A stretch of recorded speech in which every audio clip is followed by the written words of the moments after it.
Deccan cement బాధితులకు అండగా పెద్దపల్లి జిల్లా అధ్యక్షులు పెద్దలు సునీల్ రెడ్డి గారు అండగా ఉండడానికి మాట్లాడడానికి పలుమల రావడం జరిగింది. మంతని నియోజకవర్గం పలిమల మండల్ ఇక్కడ దాదాపు గత 15-20 సంవత్సరాలుగా అనేక మంది రైతులు ఈ మండలానికి సంబంధించి వారికి పట్టాలు లేక ఒక విధంగా గత 10 సంవత్సరాలకెళ్ళి రైతు బంధు రాక సంవత్సరానికి 3 కోట్ల రూపాయలు రైతు బంధు రూపకంగా నష్టపోకుంటూ పట్టాలు లేకుంటూ కష్టార్జితం చేసుకుంటా మరి ఇక్కడ రైతులు అనేక బాధలు ఇబ్బందులు ఎదుర్కోవాల్సిన పరిస్థితి మనం చూస్తున్నాం. 2007-8 సంవత్సరంలో అప్పుడు కాంగ్రెస్ గవర్నమెంట్లో శ్రీధర్ బాబు మన మంత్రి ఆల్మోస్ట్ నెంబర్ 2 ముఖ్యమంత్రి అనే పొజిషన్లో ఉండి మరి రైతులకి అప్పుడు అందరికీ పట్టాలు ఇప్పించి వారికి న్యాయం చేయాల్సిన సమయం సందర్భం అవసరం ఉండే. రైతులు కూడా కొన్ని వందల సంవత్సరాలకెళ్ళి అంటే ఇక్కడ ఉన్న రైతులతో మాట్లాడితే వారి నాన్న, వారి తాత, వారి ముత్తాతకెళ్ళి కూడా ఈ భూములని వాళ్ళు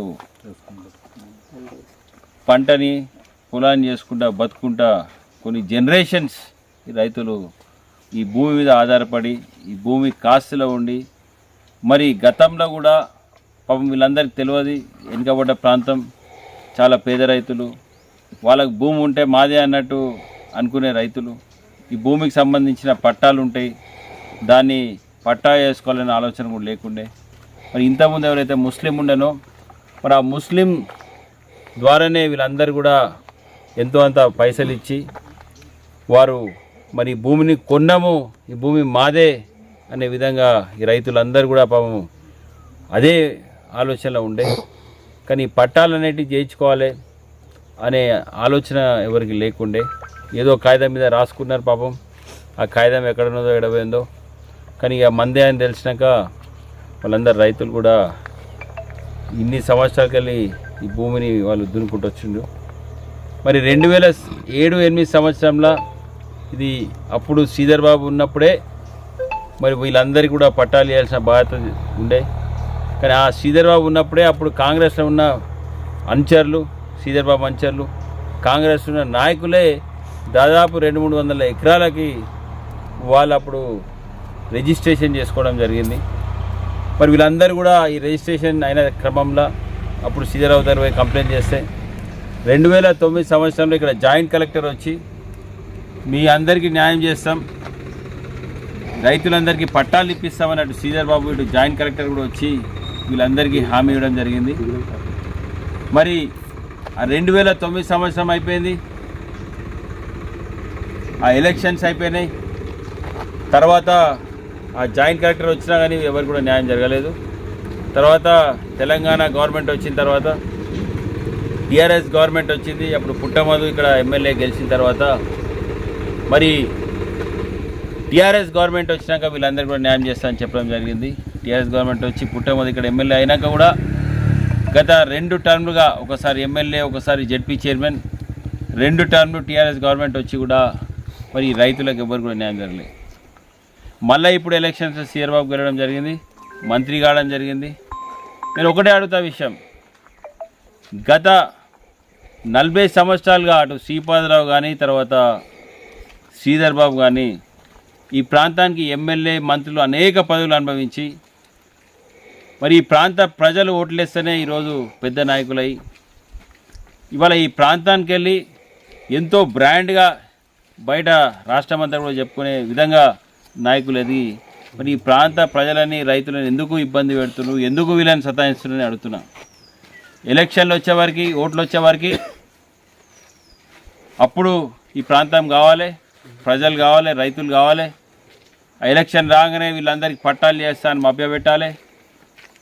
ఎలక్షన్లలో అప్పుడు అన్ని విధాల హామీలు ఇచ్చి రైతుల పక్షాన మేము ఉన్నాం పోరాడతామని చెప్పి మరి ఇప్పుడు ఏం జరిగిందని చూస్తే దాదాపు ఇక్కడున్న అంటే అప్పుడున్న అనుచరులందరికీ వాళ్ళని బయటపడే విధంగా ఒక కేశవరం సిమెంట్ ఫ్యాక్టరీ తీసుకొచ్చి ఆ సిమెంట్ ఫ్యాక్టరీ ద్వారా వాళ్ళందరికీ పేమెంట్లు ముట్టి అనుచరులు అయితే ఇప్పుడు మంచిగా చల్లగా ఉన్నారు అందరూ.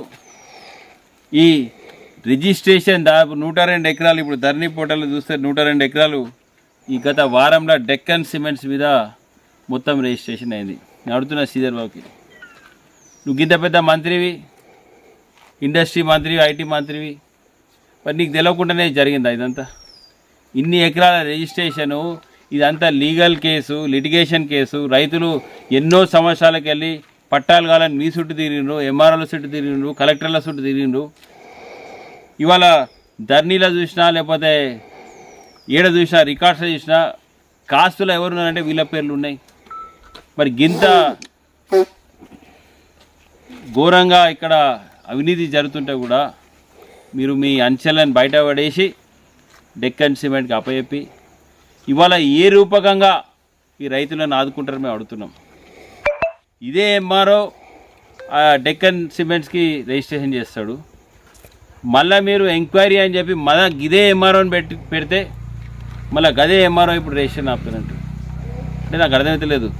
ఈ ఎంఆర్ఓ దిక్కు రిజిస్ట్రేషన్ చేస్తాడు, ఇంకో దిక్కు ఆపుతాడని చెప్పి ఇప్పుడు ప్రజలందరూ కూడా మళ్ళీ మభ్యపెట్టి మాకేదో శ్రీధరరావు అంటగాడతాడు, శ్రీధరరావు ఏదో మళ్ళీ మెయిల్ చేస్తాడు, మేము శ్రీధరరావుని నమ్ముకున్నాం కదా అనే విధంగా మళ్ళీ ఇటు చేసేది శ్రీధరబాబే, మళ్ళీ సొల్యూషన్ ఇచ్చేది శ్రీధరబాబు అనే విధంగా పిల్లలు తీసుకపోతే ఎవరిని పిచ్చోళ్ళు చేస్తున్నారని మేము అడుగుతున్నాం.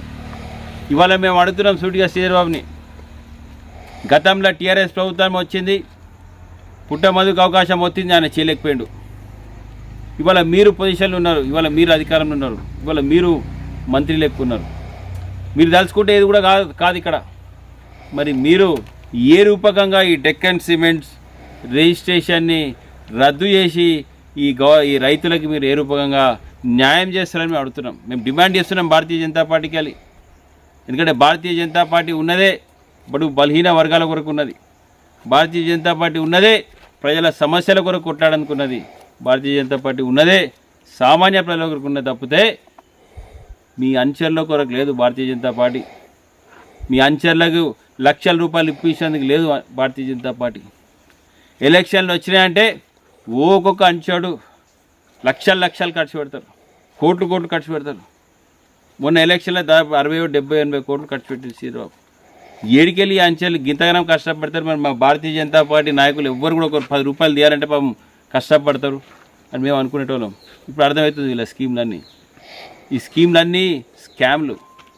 ప్రజల దగ్గర ఇట్లా మోసపూరితంగా పైసలు సంపాదించాలి, ఇదే పైసలతోని మళ్ళీ 500, 1000 రూపాయలతో మనం ఓట్ల కొనాలి, మళ్ళా చలామణి చేసుకోవాలి, అధికారంలోకి రావాలి. గిది తప్పితే ఇక్కడ కాంగ్రెస్ కానీ శ్రీరావు కానీ చేసింది ఏం లేదు. మేము భారతీయ జనతా పార్టీకి వెళ్ళి డిమాండ్ చేస్తున్నాం, మీరు ఇప్పటికన్నా రైతుల పక్షా నుండి మరి వారికి పట్టాలు చేయాలి, రైతులకు న్యాయం చేయాలి. రైతులకు న్యాయం చేసే వరకు కూడా ఆ రైతు పోరాటంలో భారతీయ జనతా పార్టీ ఉంటుందనే విషయం మాత్రం మేము గుర్తుపెట్టుకోవాలి. ఇవాళ కేంద్రంలో కూడా భారతీయ జనతా పార్టీ ఉన్నది, రైతులకు కూడా నేను భరోసా ఇస్తున్నా. ఇవాళ మా నాయకులు కూడా బండి సంజయ్ అన్న కానీ కిషన్ రెడ్డి గారు కానీ ఇవాళ కేంద్ర మంత్రులు సహాయ మంత్రులు ఎక్కువ ఉన్నారు. ఖచ్చితంగా మీరందరూ కూడా కలిసికట్టుగా ఏదైనా పోరాటం చేస్తే మీ అందరినీ కూడా వాళ్ళ దగ్గర తీసుకుపోతా. కేంద్రంకి వెళ్ళి కానీ మా పరంగా కానీ పార్టీ పరంగా కానీ మీకు పూర్తి మద్దతు ఉంటుంది. మీకు పట్టాలే వరకు కూడా భారతీయ జనతా పార్టీ మీ పక్షాన్ని ఉంటుందని ఈ సందర్భంగా తెలియజేస్తున్నా. మరి ఈ 2 పార్టీలకు కూడా అవకాశం ఇచ్చినాం, 2 పార్టీలతో కూడా మనం మోసపోయినాం.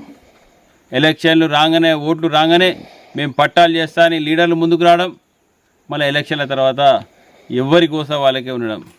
కాబట్టి ఇప్పటికైనా ప్రజలు మేల్కోవాలి, ఇప్పటికైనా ప్రజలు ఆలోచన చేయాలి. ఈ party Congress party press meet పెట్టి టీఆర్ఎస్ని దులుపుడు, టీఆర్ఎస్ ప్రెస్ మీట్ పెట్టి కాంగ్రెస్ దులుపుడు, వీళ్ళు ఒకరినొకరు దులుపుడు బంద్ చేసి ఆ 2 పార్టీలు కూడా ప్రజల పక్షాన ఉండి వాళ్ళకి ఎట్లా మీరు పట్టాలు చేస్తారో ఆలోచన చేసి పట్టాలు చేసే దశగా మీరు పోరాడండి.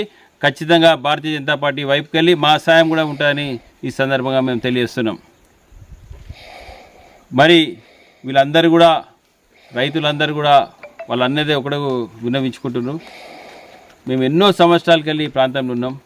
అసలు ఈ ప్రాంతంలో ఈ పట్టాలు అయినాయో కాలేదో ఎవరు తెలియదు. మేమే నాయకుల దగ్గర పోయి మా భూమిలో పట్టాలు లేవు, మా పట్టాలు చేయని మేము విన్నవించుకోవడం జరిగింది. మేము విన్నవించుకోవడం మా చెప్పు తీసి మేమే కొట్టుకున్నంత పని అయిపోయింది.